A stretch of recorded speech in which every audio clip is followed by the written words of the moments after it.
Oke teman-teman, berikut ini cara merekam layar di HP Vivo. Langsung saja kita masuk ke tutorialnya. Nah, untuk langkah yang pertama teman-teman bisa masuk ke pengaturan.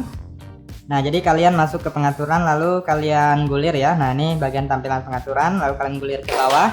Nah, selanjutnya pilih di bagian pintasan dan aksesibilitas. Lalu kalian gulir lagi di bagian ini, di bagian es capture kalian klik, lalu kalian gulir ke bawah. Nah, ini ada yang namanya rekam layar ya. Nah, ini ada tulisan rekam layar. Nah, jadi kalian bisa aktifkan ini yang pertama ada tampilkan lintasan sentuh.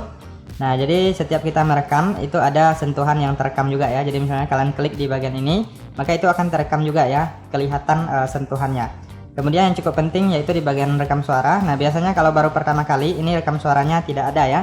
Nah, jadi teman-teman bisa memilih di sini ada audio system, berarti cuma suara sistem aja yang terekam. Kemudian audio mikrofon, suara eksternal, misalnya suara kalian tuh terekam ke mikrofon.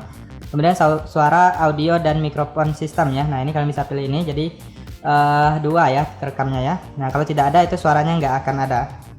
Kemudian ini ada kualitas gambar, ada tinggi dan rendah. Kemudian ini bisa diaktifkan juga, nonaktifkan notifikasi saat perekaman berlangsung. Dan diaktifkan perekaman layar tidak akan diganggu oleh notifikasi melayang ya. Nah, kemudian seperti itu, kurang lebih seperti itu ya teman-teman ya untuk settingnya. Kemudian kalian bisa keluar dari sini lalu masuk ke pusat kontrol atau quick panel, lalu kalian cari yang namanya rekam layar. Nah, ini dia rekam layar, kalian klik di bagian rekam layarnya. Nah, teman-teman bisa lihat ini waktunya sudah berjalan. Nah, itu artinya sudah mulai melakukan perekaman layar ya teman-teman ya.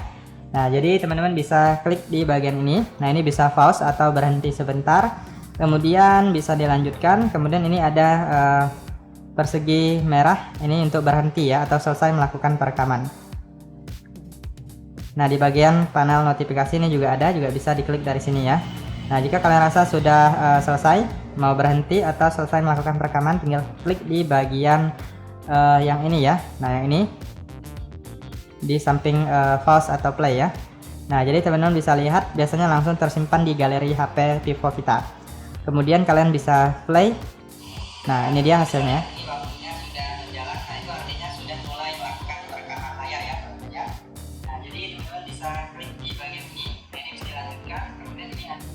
Nah, kurang lebih seperti itu untuk hasil dari perekaman layar di HP Vivo.